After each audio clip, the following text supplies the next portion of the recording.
Saka mimi mukundisimbisa jamani. Aiwa maya mwangu wena chi song yako pandaiterera inandirwadza.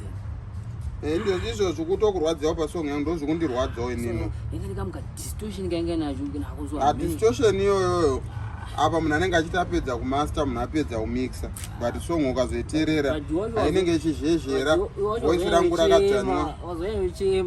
Aiwa ka ndendakabhadhara mari ka saka kuproducer nditi kana munhu ati ndiproducer aiwa ka usakauya maoko akanaka. Maoko akanaka ndauya but mukundisimbise. Aiwa iwo ka zvandakuchikuitira kana mwa song wangu wachimboimba amene zvamama kwangu wachimuzvisa so chida zeye song yanga ndazoita next. So ndakugadzira song yoti nabuda tatiteka. Ndo zvinongoita maproducer ndaneta manje. Iwo zvanoita ka song yoda kuyanza kugadzira chite commercial chiri boys. But mimi handimanzwa imwe challenge yanaitaura yekuti producer anoisa tag kubva song ichitanga kusvika song ichipera aina ndisi. Aiwa tag rinongoisa pekutanga ka 1 kana kutoisa kupedzisira zvodependa song yachita ipipo izi. Ungoisa pakanaka pekuti haizovhiringani kuti vanachitera avhiringike man. Ane mamunzwa yanga chingoti ingadai so tag ropinda yakadai so yakutokwikwidzana nechorus. Lazi song yako rega kaiswa tag zvekudaro ine vauga song yako ya. Handivauga neida kungobatawo mageto. Bata mageto dzikuita sei? Ngoti mageto etsango. Song yako mageto dzichete kana kune vabereki kune mapromoter anotera music ya kune radio. Radio kuti song ine vauga. Iwo unongoisa song yako vauga. Saka what do you expect? Hapana chinorira mbao kuti zvine vauga naye. Ndosa music yenyu isiri kulaza nyaya wimba zvine vauga. Ndichinyadzisira chete. Abari apa song yaMomzi hapana chandomboisa china. Ai yakachina indosanje ndinda kugadzira song yoti kana wega uchanaki. Inini ndo chandofarira pamuri munokaisa tag renyu kwekutanga nongonzwa kuti Cymplex music kweso kunda akuwa mangu. Tag ka adina pressure nyari ponya kuti iyo song yakufana kuita quality ibude zvakanaka. Yonzwika wo zvinhu zvakabalanza manje. Pali yo tag ndoiswa obvious tag song unozvisoza tag. Zvenyu zvese ndozvinzwa chero pa radio zvorira zvenyu. Asi zvakachena. Asi yo song yako ndakugadzira song yekuti wega uchanaki.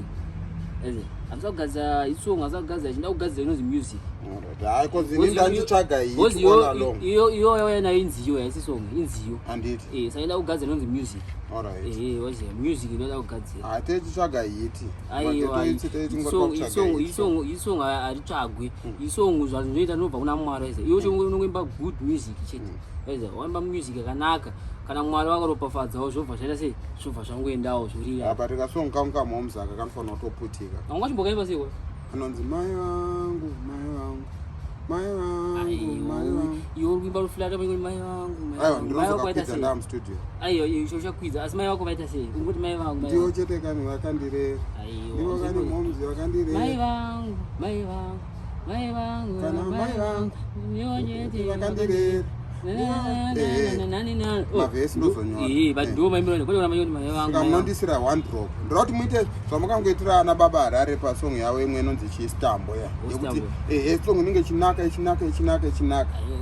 Yakuti nongwagona kuimba nosana kuti iwoka song yako madirisa koka adakugadziswa nekungoti chete baba Harare adi kusimudza vamwe ndakamboimba naye ka. Aiwa iwo da kusumudzwa uri simbi handiwo chamufana ndofa kupinda mustudio imba neshungu. Yaya anoda zvekusimudza masimbi ndakamboimba naye ka. Iwo usamire kusumudzwa iwo shanda nesimba chete kuti da kutarisa kuti yencha za kusumudzana nini. Yaimba naye achiri kutonzi baba Masvingo asati arambana ne akudhara. Hakuna unozodhara gore ripi. Kare achiri kutonzi baba Masvingo asati arora mai Harare. Saka ora ibva zvakatanga ibva nemasongo ngani.